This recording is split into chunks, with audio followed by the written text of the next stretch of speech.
comes to living with an abiding peace, they are far beyond most of us living a frazzled, fast-paced modern life. So, is the answer to living with an abiding peace to go Amish? Some think so. An Amish newspaper ran a story about the hundreds of letters they received asking how to become Amish. The article explained that most people wanted a change of pace or were feeling stressed by their hectic lifestyle. The solution, they thought, was to become Amish.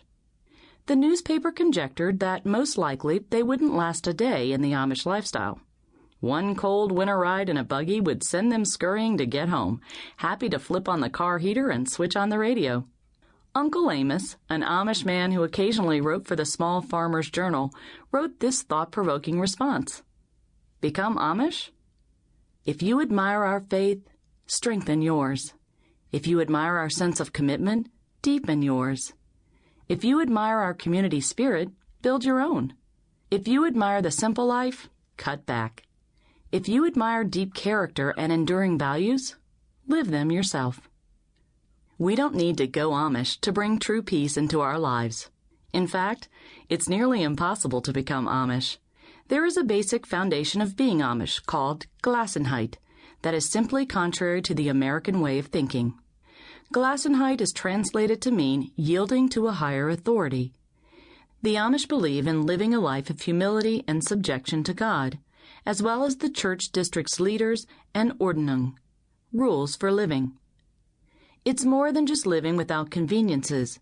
The welfare of the community is at the forefront of decision-making. It means that drawing attention to oneself is inappropriate, very different from our tendency to be considered special. It means keeping life simple so they can emphasize what is truly important. But peace? The lasting peace we long for isn't exclusive to the Amish. Their example is our example. Their principles can be our principles.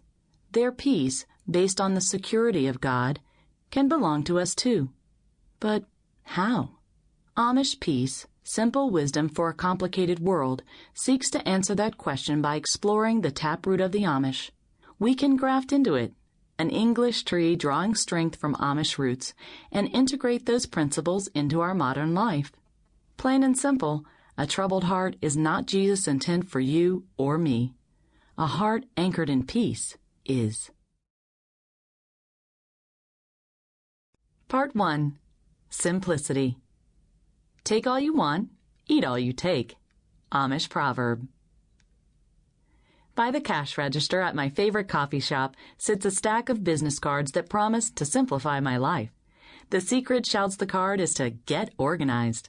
A worthy goal, but I have a feeling that its aim is to help me stuff even more activities into my weighted with responsibility schedule. Not exactly my definition of simple living. Actually, I'm not sure any of us in the 21st century, running breathless, addicted to technologies that are supposed to make our lives easier but really make them far more complex, well, I'm not sure any of us get what simple living really means. Except for maybe the Amish. The Amish personifies simple living. To the casual observer, their life of simplicity seems based on living with less choice. When an Amish woman wakes in the morning, she doesn't face countless decisions about how to carry on with her day, what to wear, what to do, and how to do it. It's already been decided. Friday, house cleaning. Saturday, grass cutting. Monday, laundry day. She knows exactly what has to be done and in what order. But having less choice isn't what makes the Amish life a simple life. A truly simple life is much more than that. There's a verse in the Bible that keeps rolling around in my mind. Jesus tells his listeners not to lay up for themselves treasures on earth, where rust and moth can attack. Matthew 6:19 through 21. I know there's a layer of eternity in Jesus' words, but I think there's also a very practical earthly application in these verses. Rust and moth only attack things that are neglected, forgotten, devalued. In fact, I've wondered if Jesus' remark was inspired by a memory of some Nazareth neighbor's overflowing garage. Neighbors like mine, who pay monthly storage locker fees to store things that they seldom use, so that rust and moth can settle in undisturbed for a feast. Do you feel overwhelmed by clutter in your life? I sure do, both figuratively and literally.